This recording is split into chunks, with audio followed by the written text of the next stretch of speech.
bonsoir ou bonjour, ça dépend l'heure que vous regardez cette vidéo. Je suis Fortuny Florida, une élève du lycée Marie-Jeanne. Je suis en LS3. Je vais vous expliquer la théorie de l'expansion océanique et les trois conclusions qu'on peut tirer de l'expansion océanique. Mais tout d'abord, je vais vous faire un bref résumé de la dérive des continents, comment elle a pu en aboutir à l'expansion océanique. Je vous souhaite une bonne écoute.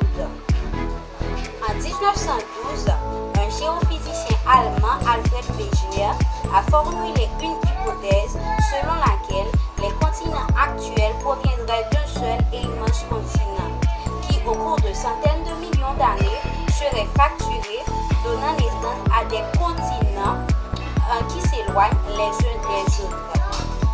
Mais sa théorie fut vivement contestée et abandonnée, faute de preuves pouvant mettre en évidence la force motrice d'un tel mouvement.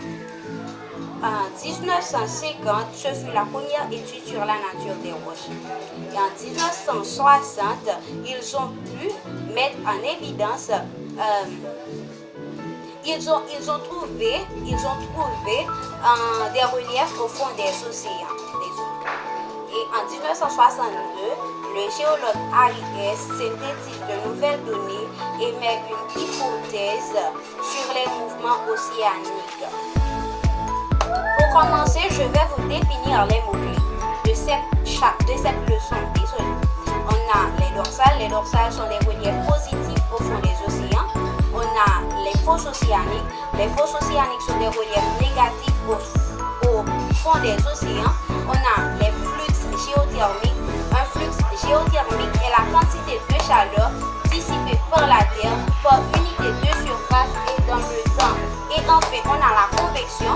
La convection est un mode de déplacement de la quantité de chaleur par déplacement de matière.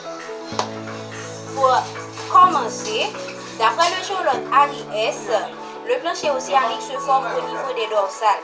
Et c'est pour cela que l'on enregistre de forts flux géothermiques. En effet, le magma chaud remonte du manteau, il va se refroidir au contact de l'eau et créer une croûte océanique. Une fois créée, la croûte océanique va s'écarter de part et d'autre de la dorsale grâce au mouvement de convection. Ensuite, la nouvelle croûte océanique chaude va se déplacer et s'éloigner de la dorsale.